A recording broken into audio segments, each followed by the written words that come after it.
जो तुझसे लगन लगाए वो तुझ में ही खो जाए।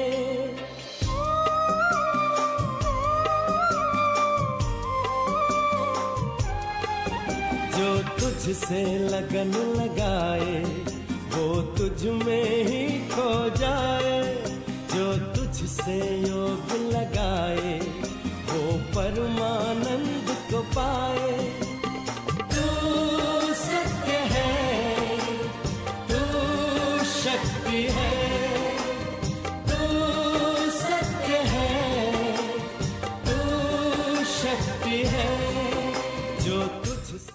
ओम शांति, ओम शांति।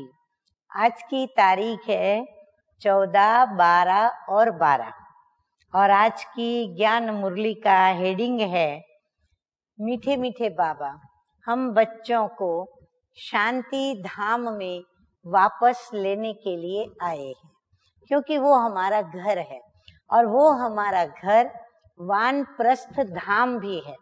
और बाबा भी कहते हैं कि अभी तुम्हारी सभी की वानप्रस्थ अवस्था है, अर्थात वाणी से परे जाने की अवस्था, क्योंकि हम वाणी से परे धाम शांति धाम में जा रहे हैं। और शांति रखने के लिए पहले हमें मौन रखना आवश्यक हो जाता है, या फिर कम बोलना, धीरे बोलना। तो आज मीठे मीठे बाप दादा कहते हैं, मीठे बच्चे, इस पढ़ाई में आवाज की आवश्यकता नहीं, आवाज करने की आवश्यकता नहीं है।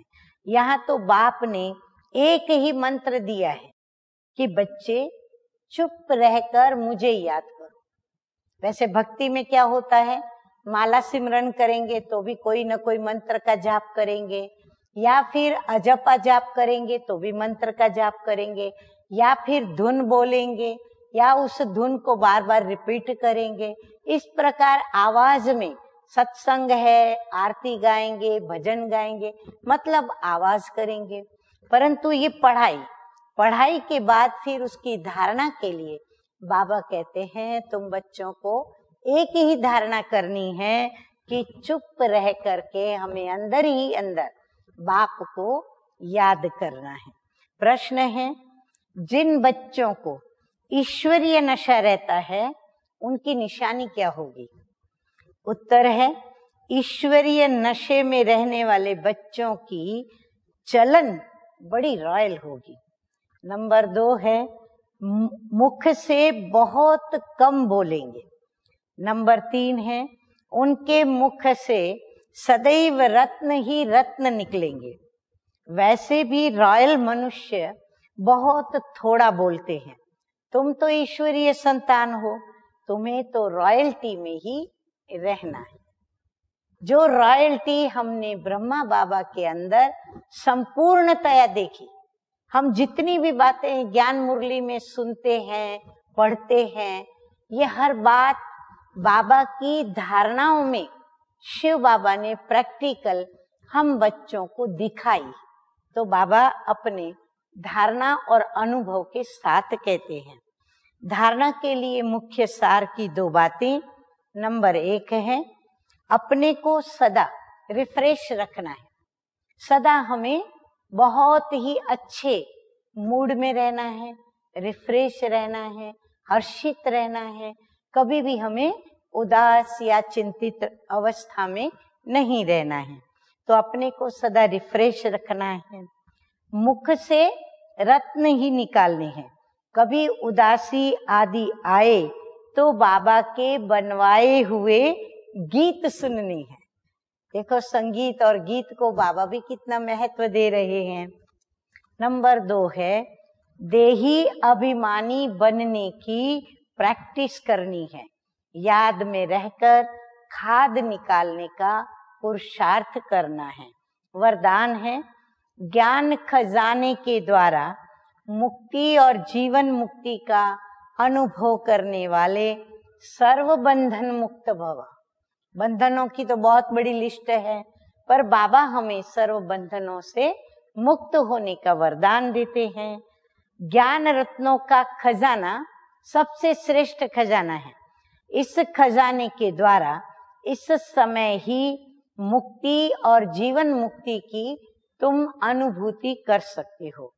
ज्ञानी तो आत्मा वह है जो दुख और अशांति के सभी कारणों को समाप्त कर, दुख और अशांति के सभी कारणों को समाप्त कर अनेक बंधनों की रस्सियों को काट कर मुक्ति व जीवन मुक्ति का अनुभव करे। अनेक व्यर्थ संकल्पों से, अनेक विकल्पों से और विकर्मों से सदा मुक्त रहना, यही मुक्त और जीवन मुक्त अवस्था है। और ये अवस्था किसकी है? ज्ञानी तु आत्मा की। स्लोगन है, विश्व परिवर्तक वह है जो अपनी शक्तिशाली वृत्तियों से वायुमंडल को परिवर्तन कर दे। अपनी वृत्ति से हम वातावरण बदल दे। जैसे कोई का बहुत हंसने हंसाने वाला स्वभाव होता है, अगर वातावरण में शांति है, कोई बात की गंभीरता के कारण भारी हो गए हैं, परंतु वो व्यक्ति आएगी और कोई ऐसी बात बताएगी तो सारा वातावरण बदलकर हर्षित हो जाता है। तो बाबा कहते हैं हमारी वृत्ति ऐसी होनी चाहिए, हमारा प्रवेश, हमारी वृत्ति के वाइब्रेशन उस वातावरण को चेंज कर दे।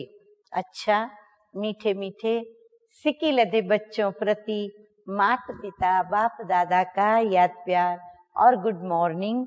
रूहानी बाप की रूहानी बच्चों को नमस्ते। हम रूहानी बच्चों का रूहानी बाप दादा को याद प्यार, गुड मॉर्निंग और नमस्ते नमस्ते। ओम शांति, ओम शांति।